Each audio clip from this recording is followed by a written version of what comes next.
Hello my dear students, कैसे हैं आप सब। आज हम पढ़ेंगे चैप्टर नंबर 30 आर डॉक्टर्स। बच्चों, doctor profession one of the most noblest profession है। बच्चों, डॉक्टर्स हमारी लाइफ को सेव करते हैं और इंश्योर करते हैं कि सभी लोग अच्छे से रहें। बच्चों, डिफरेंट टाइप ऑफ डॉक्टर्स होते हैं।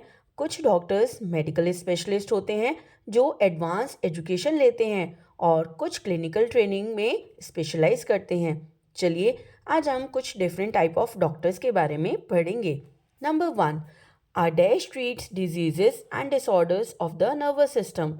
तो बच्चों, ये डॉक्टर्स न्यूरो से रिलेटेड, जिसे हम कहते हैं नर्वस सिस्टम, इससे रिलेटेड डिजीज और डिसऑर्डर्स को ट्रीट करते हैं। इन्हें कहते हैं neurologist. Number 2, a person suffering from the skin disease must visit आ। तो बच्चों, अगर किसी पर्सन को स्किन डिजीज हो रही है तो वो किन डॉक्टर्स के पास जाते हैं? They go to dermatologist. Number 3, Maya decided to visit and dash for an eye and vision care checkup. Maya अपनी आईज के चेकअप के लिए बच्चों किन डॉक्टर के पास जाएगी? She will go to ophthalmologist. Number 4, it is better to regularly visit a dash to ensure good teeth and oral health. तो बच्चों, हम अपने टीथ और ओरल हेल्थ के लिए किन डॉक्टर्स के पास जाते हैं? इन्हें हम कहते हैं dentist. Number 5, a cancer specialist is called an. तो बच्चों, कैंसर स्पेशलिस्ट डॉक्टर्स को कहा जाता है oncologist. 6, Maya decided her friend to take her child to a dash as the baby was not keeping well. तो माया ने अपने फ्रेंड को एडवाइस किया कि वो अपने चाइल्ड को इस पर्टिकुलर डॉक्टर के पास ले जाए क्योंकि उसके बेबी की तबीयत ठीक नहीं थी। तो बच्चों, जो डॉक्टर्स चिल्ड्रन को देखते हैं और चाइल्ड केयर को अच्छे से मॉनिटर करते हैं, उन्हें हम कहते हैं paediatrician. Number 7, a doctor who treats a person suffering from mental and emotional disorders is a dash. तो बच्चों, ऐसे डॉक्टर्स जो किसी पर्सन के मेंटल और इमोशनल डिसऑर्डर्स को ट्रीट करते हैं, उन्हें कहते हैं psychiatrist. Number 8, a person suffering from any heart disease and heart abnormality must visit a dash. जो भी पर्सन हार्ट डिजीज़ या हार्ट एबनॉर्मलिटी से डील करता है, तो बच्चों ऐसे पर्सन कहाँ जाते हैं? ये जाते हैं कार्डियोलॉजिस्ट के पास। चलिए बच्चों, अब हम पढ़ेंगे चैप्टर नंबर 31 कोरोना वायरस। बच्चों, कोरोना वायरस एक बहुत ही डेंजरस वायरस था जो कि 2019 में हमारी अर्थ पर आया था। बच्चों, कोविड-19 एक डिजीज़ है जो स्प्रेड हुई थी सार्स कोवी 2 वायरस की वजह से, जिसे हम कॉमनली कहते हैं कोरोना वायरस।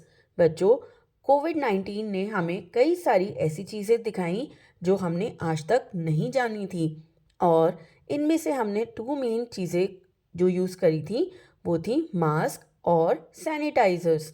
चलिए बच्चों, आज हम इस क्लास में इन दोनों ही चीज़ों के बारे में जानेंगे। Number 1, mask. बच्चों, मास्क एक ऐसा मटेरियल होता है जिसे हम अपने माउथ पर कवर करते हैं और किसी भी इन्फेक्शन को, वायरस को अपने माउथ में एंटर होने से प्रोटेक्ट करते हैं।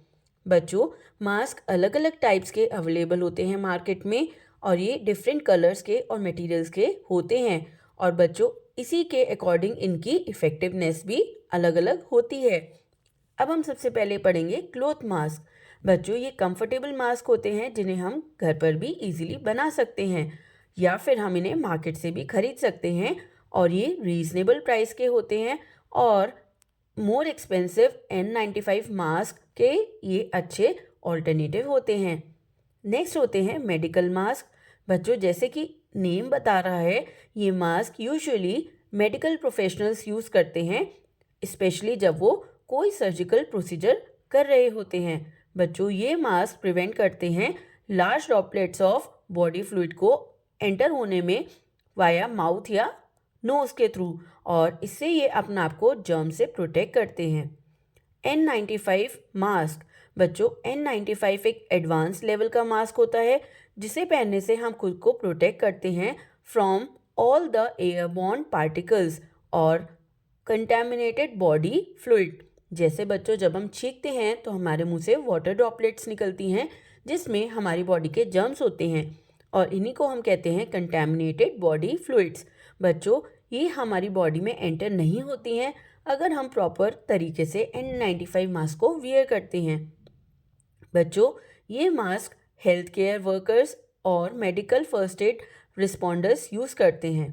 चलिए अब हम पढ़ेंगे dos and don'ts of the face mask. हमें फेस मास्क को लेके क्या करना चाहिए और क्या नहीं करना चाहिए। Number 1, dos. तो बच्चों, हमेशा हमें फेस मास्क को प्रॉपरली वियर करना चाहिए जिससे हमारा माउथ और नोज़ प्रॉपरली कवर हो सके। बच्चों, अगर हमारा मास्क बहुत टाइट है तो हमें कंफर्टेबली मास्क को लेना चाहिए ताकि हम उस मास्क में सफोकेटेड फील ना करें। बच्चों, कंपैरेटिवली हमारा मास्क थोड़ा टाइट ही होना चाहिए जिससे हमारा फेस प्रॉपर तरीके से कवर हो सके। और मास्क को पुट ऑन करने से पहले बच्चों, हमेशा हमें अपने हैंड्स को अच्छे से वॉश कर लेना चाहिए। नंबर 4, अगर हम क्लॉथ मास्क यूज़ कर रहे हैं तो हमें इसे अच्छे से हॉट वाटर में डिप करके वॉश करना चाहिए जब हम इसे यूज़ कर सकें, और प्रॉपर सनलाइट के अंदर इसको ड्राई भी करना चाहिए। नंबर 5 पॉइंट बच्चों, जब भी हम मास्क को वियर करते हैं तो हमें सोशल डिस्टेंसिंग को भी प्रैक्टिस करना चाहिए। अब हम जानेंगे डोंट्स क्या होते हैं जब हम फेस मास्क को यूज़ करते हैं। बच्चों, हमें एडजस्ट या टच करने के लिए अपने मास्क को बार बार नहीं करना चाहिए। ऐसा करने से हमारे मास्क के ऊपर जो आउटर पार्ट पर कंटैमिनेशन आ चुकी है वो हमारे मास्क के अंदर एंटर कर सकते हैं। बच्चों, अगर हमें मास्क पहने हुए बहुत देर हो चुकी हो तो हमें इसे हटा देना चाहिए। हमें एट अ स्ट्रेच 4 आवर्स से ज़्यादा मास्क को वियर नहीं करना चाहिए। बच्चों, हमें अपनी फिंगर्स को आईज, नोज़ या माउथ में नहीं टच करना चाहिए जब भी हम मास्क को रिमूव करते हैं। बच्चों, हमें अपने मास्क को कहीं भी हैंग नहीं करना चाहिए और ना ही हमें अपने मास्क को नेक और हैंड के पास उसको हैंग करना चाहिए। इससे हैंड और नेक के जर्म्स हमारे मास्क के अंदर एंटर कर सकते हैं जिससे वो हमारे माउथ के अंदर डायरेक्टली चले जाएंगे। बच्चों, अब हम जानते हैं हमारा last point of the don'ts of face mask. बच्चों, जब भी हम फेस मास्क को यूज़ करते हैं तो हमें उसे प्रॉपरली डिस्पोज करना चाहिए, और अगर किसी फेस मास्क को किसी दूसरे पर्सन ने यूज़ किया है तो हमें ऐसे फेस मास्क को अपने लिए नहीं यूज़ करना चाहिए, चाहे वो पर्सन हमारा फैमिली मेम्बर ही क्यों ना हो। चलिए बच्चों, अब हम पढ़ते हैं सैनिटाइज़र के बारे में। बच्चों, मास्क के साथ हमने और कौन सा प्रिकॉशन लिया था कोविड-19 के अगेंस्ट?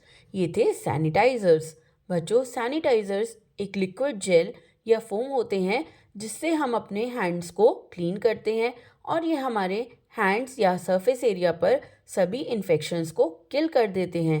बच्चों, सैनिटाइज़र्स अलग अलग ब्रांड्स के मार्केट में अवेलेबल होते हैं।